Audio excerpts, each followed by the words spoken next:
L'origine, elle en est toute simple, c'est des plaintes de riverains qui nous ont dit, bon voilà, on entend des bruits de concassage sur un terrain à côté de chez nous.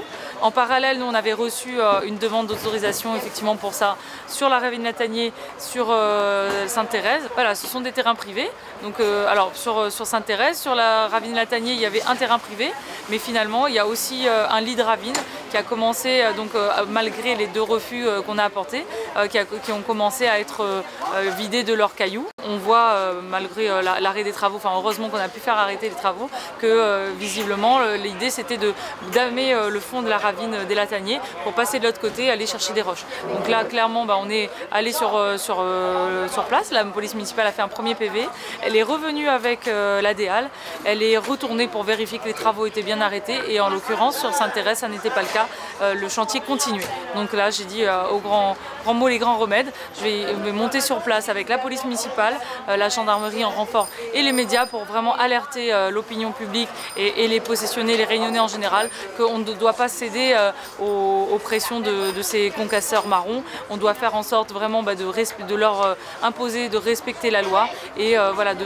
ne pas aller sur des choses qui vont mettre en péril ensuite les habitations qui se trouvent en contrebas de ces chantiers. Non, de sécurité, protection de la sécurité des habitants. En tant que maire, j'ai ce devoir de police qui fait que quand quelque chose met en péril une partie de ma population, je suis garante de la protection de la sécurité. Donc c'est ce que j'ai fait. Alors le chantier en question, grâce à cette intervention couplée, s'est arrêté.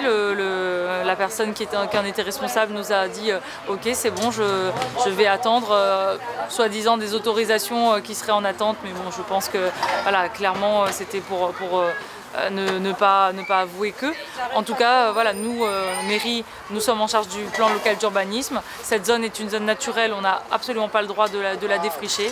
Donc là, maintenant, on va mobiliser l'ensemble des Réunionnais parce que malheureusement, ça a commencé sur la possession parce qu'on est près du chantier de la route du littoral. Mais clairement, sur d'autres communes, je pense que les mêmes problèmes vont bientôt arriver. Le chantier, on en a pour plusieurs années. Il faut absolument, dès le démarrage, qu'on mette les choses au clair et qu'on fasse comprendre à ces transporteurs marrons qui essayent de se faire de l'argent sur le dos des citoyens qu'on ne les laissera pas faire. Alors, d'ores et déjà, ce qui s'est fait, c'est qu'une délégation d'enfants est venue avec nous et a participé à représenter la Réunion. C'était les seuls Réunionnais à représenter la Réunion au Festival Créole des Seychelles, qui est un festival reconnu assez largement.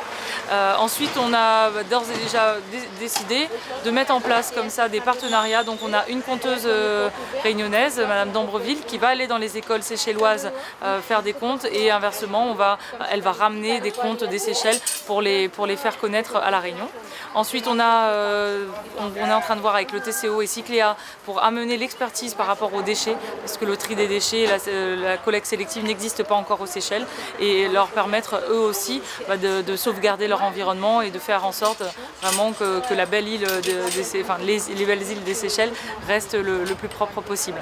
Et enfin, au niveau sportif, le CAPOS, qui a une expertise pour l'ouverture et le tracé de sentiers et la mise en place de courses, va aller pour mettre en place un trail pour les Seychelles et voir comment au niveau touristique leur amener une plus-value.